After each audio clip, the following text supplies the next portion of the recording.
Shirley Cardinal, Zikasun, Niho School Mania. Sikip Sagay Nigi Nitaugon Minegutingi Upigigon. Nitans Tahira Sikasu, Negosis Lucas Sikasu.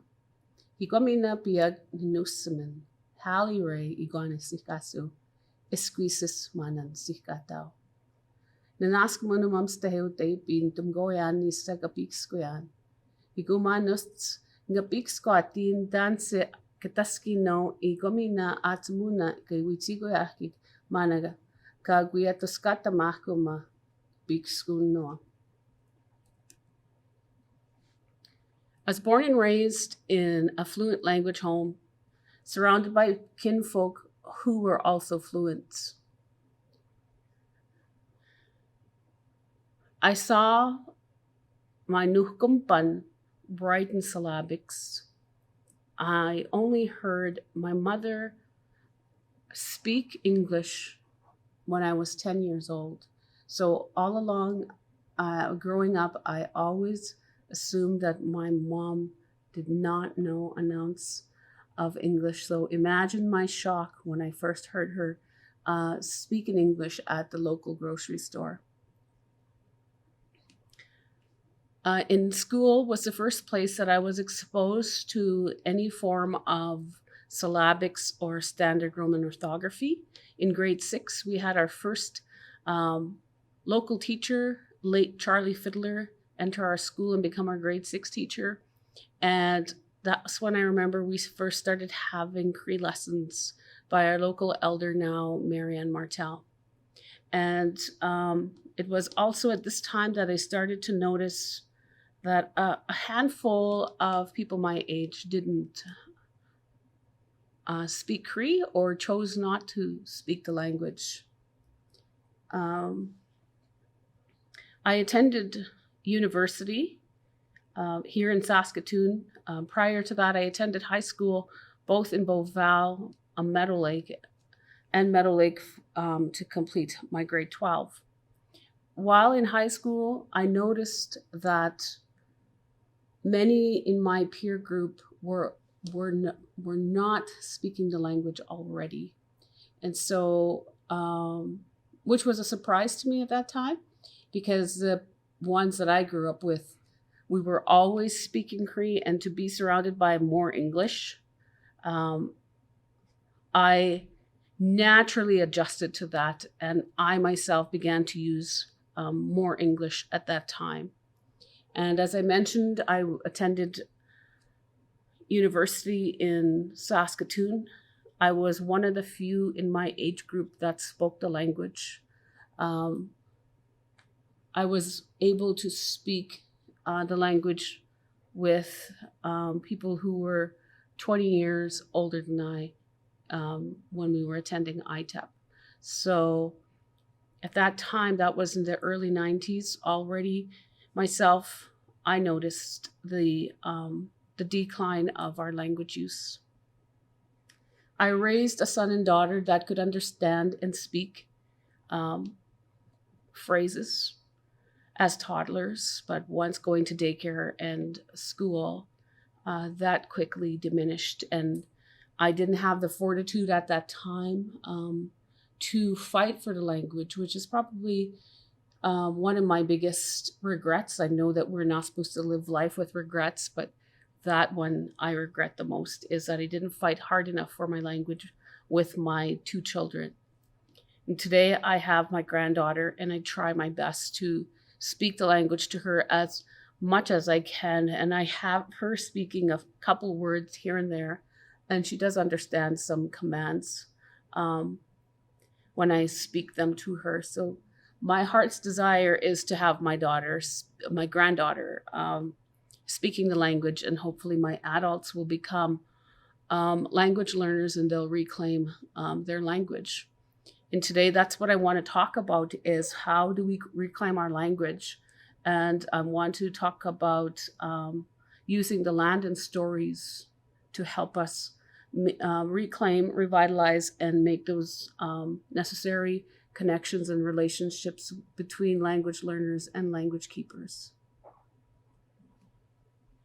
Presently, I'm studying a Master's of Indigenous Language Education through the First Nations of University. And I'm with a cohort of 15 students, all from northern Saskatchewan, 7 being from Clearwater and La Loche, 2 from Isla Crosse, 1 from La Ronge, myself in the Meadow Lake area, and 2 from Manitoba, 3 from Manitoba, and 1 from southern Saskatchewan. So once again, I'm humbled and honored to be a presenter at this year's conference. And I hope that what I do know will be helpful to you as you work towards revitalizing and reclaiming the language in your communities and schools.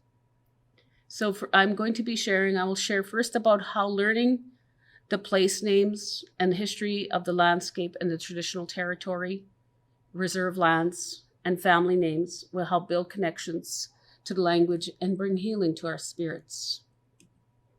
I will also share a story about the strength of rocks and how and when we need it the most in our day or times, we are gifted one or we find one that catches our eye. I want to encourage you, fellow language keepers, in a way that I have learned. What I share with you are projects that completed in the master's program that I'm currently in. I want to begin by sharing a bit about my home community, Waterhen Lake First Nations. This year, they are celebrating 100 years commemoration of Treaty 6. And that was one of the projects I recently completed in my summer course, was writing about the meanings of the land and getting to know the history of the land. And I had the opportunity to work with an older sister and an older brother and an elder named Richard Fiddler. And he graciously spoke with me for an hour and a half and shared with me about the history of the lakes, the areas where people lived, who lived there, the names of our elders who were there when the treaties were first signed, and he shared a little bit about the lineage of the reserve. And it was really such enriched learning for myself. And so one of the things he requested of me and would like for people to follow when doing the work is, anytime you're writing about Waterhen, he said, but anytime you're writing about your reserve or studying about something, he said, don't focus on the documents created by the Indian Affairs. So they're not always accurate. It is important, he said, to talk to the elders and hear their stories.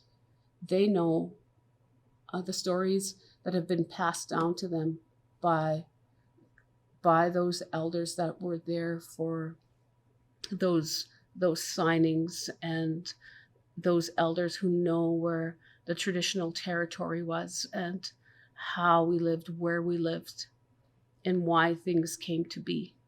He also suggested he didn't say don't talk, he said try and speak to those who were original members of the reserve, because he said sometimes those that have married in only know the history from the time that they moved to our reserve. They don't know the childhood memories or the childhood happenings, he said. But our first go-to anytime when we're doing history is to speak to our elders. And it's important, he said, for us to know our history. And one example that he gave us when we were listening to him was, we have lost over 10,000 acres of land, and our current membership sometimes does not have the respect of the land that we should have. And he said, everybody wants to build a cabin here, a cabin there, put their house here when they can. He said, but what they're forgetting to know is to respect that some of our ancestors have burial sites in those areas. He said, we don't just have these 3 known burials, sites right now that are common to the community. He said there are those spread out, and it's important for the people to know where they are and who is buried there, so that we continue to respect and honor our ancestors and the history. And so he also shared about those who didn't take treaty and those who lived off the boundaries, reserve boundaries. And he shared about the descendants of those who didn't take treaty eventually became treaty through marriage. And he told us about all the changes that came about through kinship, how one brother took treaty, how one brother refused to sign, he said. And so he said if people would just take the time to know their lineage, understand kinship, he said we'd all get along better and our relationships would improve. So that's one of my biggest takeaways that I took from him was, take the time to actually learn things. And being somebody who loves learning, it was a really humbling time for me to be told, listen up here, this is the steps you should be taking. And so one of the things I took away from my study of knowing the names for around the reserve were the actual Cree names that people used in the community, like Wasasik, the bay. And he would say, that's where Lake Bruno Martel had his cabin and where the Catholic cemetery is. He said that the importance of knowing Cree names or the names of the land, the land territories, is that, say you went hunting and you wanted to be sure that people would know where to find you, you would tell them, "Udiwi Duktian, this is where I'm going." And you would tell them, where you were headed, so that if you didn't return, they knew where to go find you.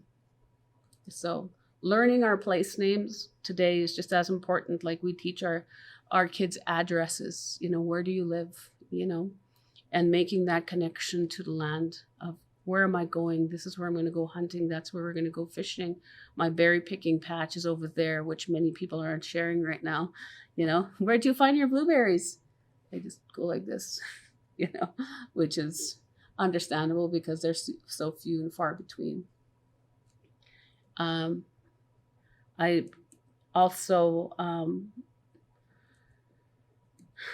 learned about the treaty monument that was across the lake, Agamik of Waterhen Lake First Nations. I always knew that there was like a monument there, and I'd seen it once, but I never paid real close attention to it.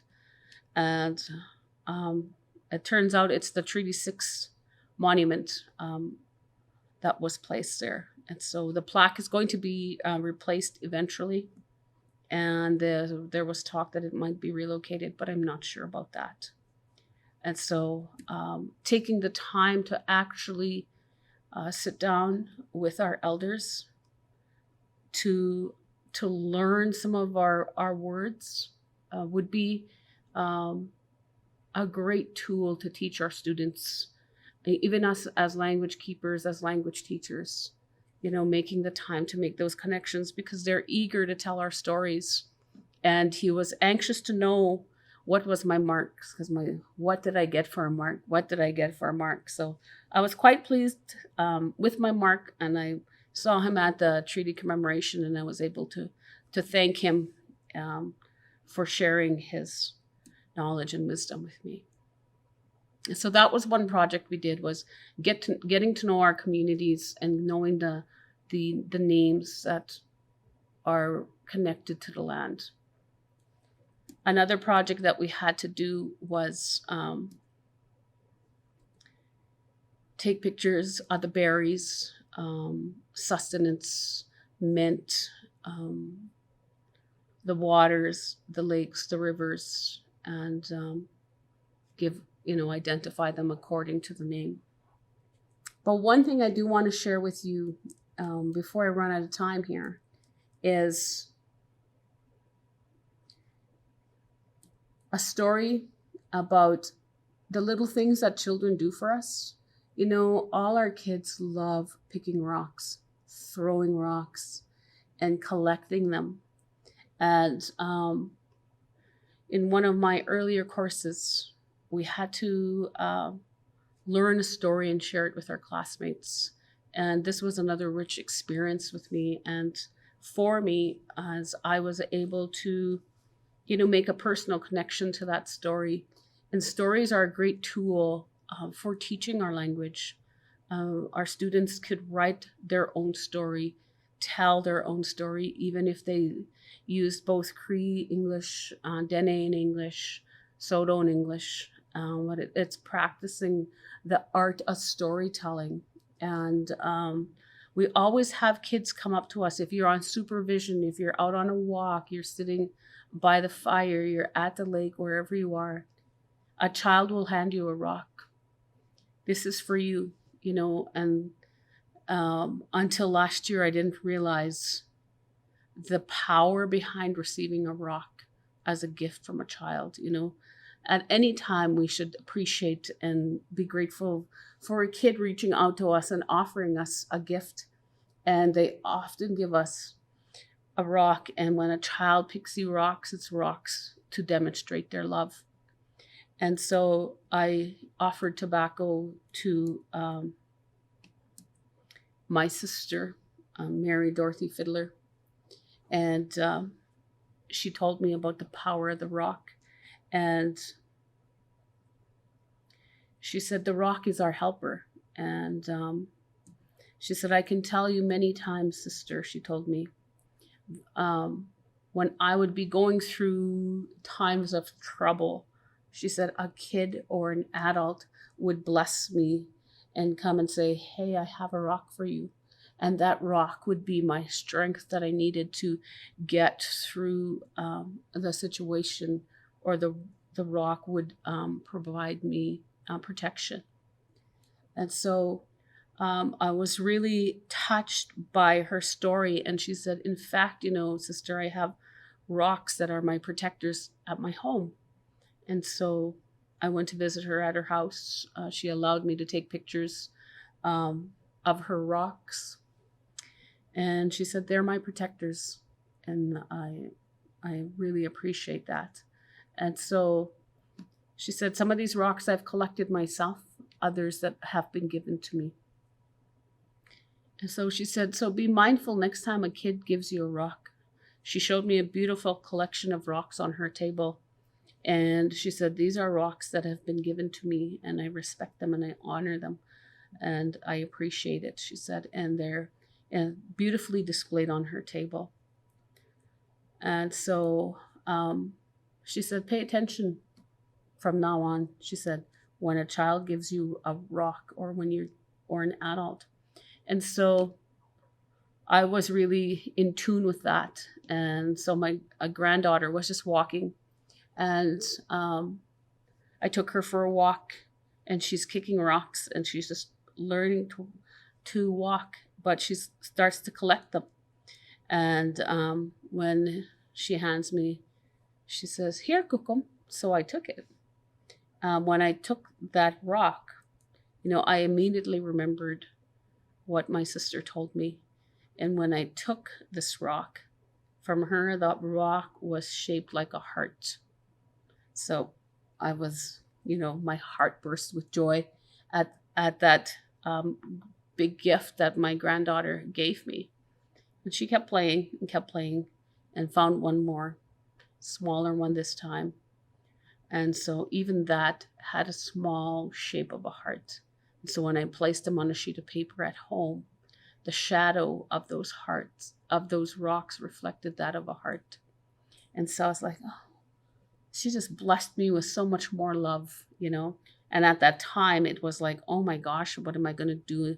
How am I going to get through this course? And those rocks were a true blessing. And so I keep them in a special jar for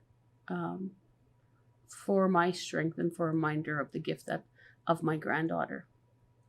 And so when I did this story, we had to write it in Cree, give the sound translation in Cree. We had to read it in Cree. And we also had to submit the story with an English translation.